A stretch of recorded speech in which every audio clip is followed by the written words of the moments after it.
बहुत समय पहले की बात है, जब भारत में राजा महाराज विक्रमादित्य शासन कर रहे थे। उनका राज्य न्याय, वीरता और बुद्धिमत्ता के लिए प्रसिद्ध था। उनके दरबार में हमेशा न्याय और सत्य की बातें होती थीं। लोग दूर दूर से उनके दरबार में न्याय और समस्याओं का समाधान जानने आते थे। पहला प्रसंग, चोर का रहस्य। एक दिन दरबार में एक गरीब आदमी आया और रोते हुए कहा, राजन, किसी ने मेरा सोना चुरा लिया।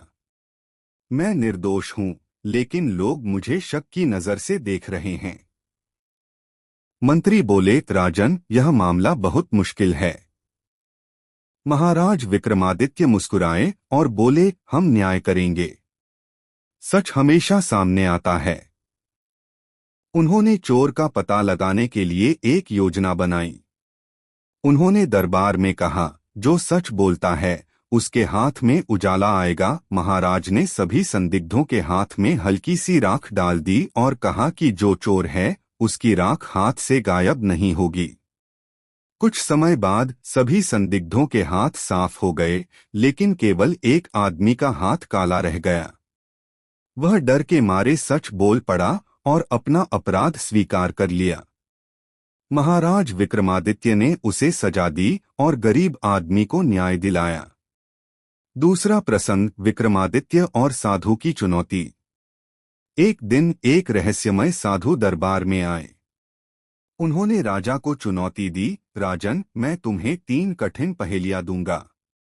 यदि तुम उनका उत्तर सही से दोगे तो मैं तुम्हें अमूल्य खजाना दूंगा। महाराज ने स्वीकार किया।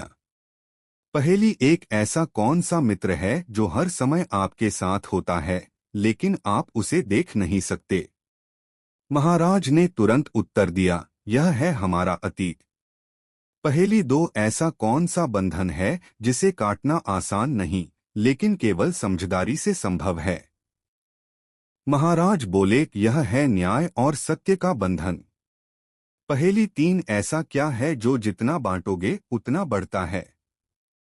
महाराज ने मुस्कुराते हुए कहा, यह है ज्ञान और दया। साधु बहुत खुश हुआ और खजाना राजा को समर्पित कर दिया। तीसरा प्रसंग, न्यायप्रिय राजा का अनुभव। एक दिन 2 व्यापारी दरबार में आए। दोनों ने एक जमीन का झगड़ा किया। पहले व्यापारी ने झूठ बोला और दूसरा सच। महाराज विक्रमादित्य ने अपनी बुद्धि और सूझबूझ से फैसला सुनाया। उन्होंने जमीन को ऐसे विभाजित किया कि दोनों को लाभ हुआ और कोई भी अपमानित नहीं हुआ। महाराज ने कहा, न्याय का अर्थ केवल सजा देना नहीं बल्कि संतुलन बनाना है।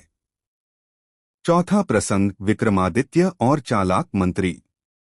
महाराज के दरबार में एक चालाक मंत्री भी था। वह हमेशा अपनी चालाकी से लोगों को भ्रमित करता। एक दिन उसने राजा की परीक्षा लेने की योजना बनाई। उसने सोचा कि राजा उसे फंसाएंगे, लेकिन महाराज ने उसकी चाल को समझा और उसकी बुद्धि का परीक्षण किया। उन्होंने मंत्री से कहा, अगर तुम सच बोलोगे तुम्हें इनाम मिलेगा, अगर झूठ बोलोगे सजा होगी।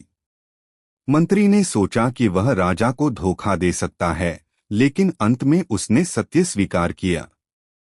महाराज ने उसे दंडित नहीं किया बल्कि उसे शिक्षा दी, सत्य से बड़ी कोई शक्ति नहीं। अंतिम संदेश। महाराज विक्रमादित्य की कहानियां हमें यह सिखाती हैं कि सच्चा राजा वह है जो शक्ति नहीं बल्कि बुद्धि, न्याय और दया से शासन करता है। उनका जीवन आज भी प्रेरणा का स्रोत है। Please like and subscribe our YouTube channel and don't forget to press bell icon for more videos.